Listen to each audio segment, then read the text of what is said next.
Hey, ladies and gentlemen, welcome to another episode of the Bit Trips Would-Be Tactical Tuesday, except it is not Tuesday. The video you are seeing, hopefully the gameplay at least that you're seeing in the background, is War Thunder Ground Forces on the PS4, and it came out Tuesday, June 3rd, and I was supposed to have uploaded some footage and my initial impressions that same night, but I ran into some problems because I had been playing previously on the UK version, which was just airplanes until this new update. But I had to wait until Wednesday whenever they had their updated version. That way the files would transfer over to the US. And sadly, a lot of people had to wait.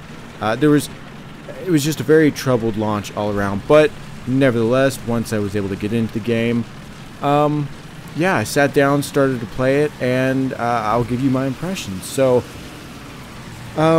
is the game good compared to its PC counterpart? Yes, it is, but it falls short in a lot of areas. Somewhere between a Snickers bar and a wet diaper. The first point that I have, as you just saw right there, was there is a lot of pop-in in the game. I mean that in the sense of not whenever you're driving down the road and like a telephone pole pops in, you know, like 50 feet in front of you, like say in Grand Theft Auto or Watch Dogs or something. No, that's completely different. In this game, as you saw, I was right next to a lot of those green shrubberies, and they just popped in. The game has a sense of letting objects come in and out of view, whether they are right next to you or not. This everything from tanks, trees, shrubbery, rocks, everything. It's really weird. But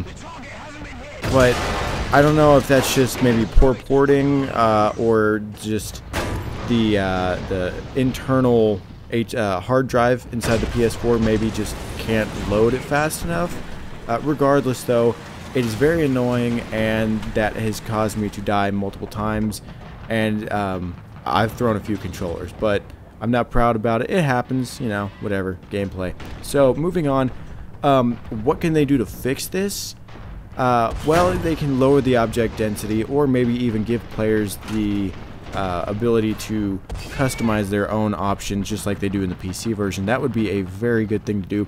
But the main factor that the game suffers from, as you'll notice throughout the video, is a frame rate drop. It can go from 60 to single digits in just a matter of seconds.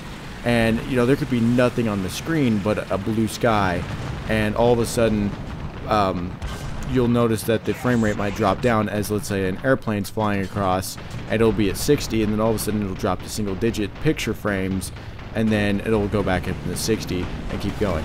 So it's really weird. It's back and forth. There's no locked frame rate. I don't know if maybe they're toying around with some features, or like I said, poor port, maybe bad server connections. It's a whole slew of things, but that's definitely something that needs to be worked out, especially when the game looks so much, or at least runs so much better on the PC. At least with the PS4, they have a locked down system, so there's not a lot of different architecture that people can have. So that's really my first and main complaint. The second one, I guess the second and third are kind of together. The second is there needs to be more servers. As far as I know, this game runs completely off dedicated servers. I at least have not yet have seen host migration, like you would in, let's say, like the older Call of Duty titles, where somebody might drop out and then it migrates to a different host with a better internet connection. In this case, I believe they're all dedicated servers, so you connect once it finds enough people to fill up a slot. The problem with that is that there's not enough of them, so either that or they're just too far apart. So I'm in the central United States, and I constantly get disconnected from servers, or I just will have horrible latency to them, and I don't know if maybe it's just poor porting in the game, so maybe it's just having a hard time loading the actual tank models or whatever is in the distance. But regardless, I have noticed a lot of lag, and whether that's on my end because I do have shady internet, or on the server's end, it would be nice to just see more servers all around. That way I could be connected to ones closer to me.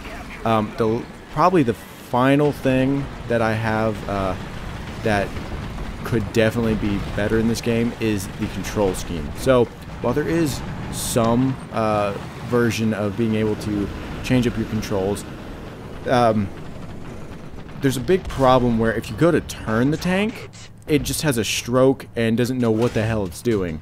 You can try to turn it to the right and it'll turn to the left, or it'll go back, or it'll go forward, and it doesn't understand what you're trying to do. Also, if you're going forward and you disconnect from a server, or say you're starting to lag, it'll keep resending that information until you reconnect to the server again, and then it doesn't understand that you may have let go of the controller, so it keeps moving forward, and then whenever you start pulling back, you'll keep moving forward, and then whenever you reconnect to the server, you will then start sending that information that you're pulling back, so then you start braking, and then you back up, and then it's just this battle where for the next 10 seconds or so, you're fighting with your tank, trying to go forward, backward, or turn, until finally you get a good connection to the server, and you're able to just stop everything. So those are my 2 cents about the game so far. It's good. You should definitely pick it up. It's free after all. But it should be so much better than it is. And yes, it is in beta, but then again, they are charging people for premium, as well as special tanks and modifications, things like that. So there is a level of criticism. If you do pay for a game, you should get premium content that is that works well and is worth your money. Yeah, so definitely pick this up, check it out, it's free, and I guess that's gonna be it for this video. Let me know what you guys think in the comments below. What are your experiences so far? Is there anything that you see that could definitely be better? I'm interested to hear what you have to say. So I'll leave you guys with the rest of the video, and until next time, yeah, take it easy. I'll see you guys in the next one.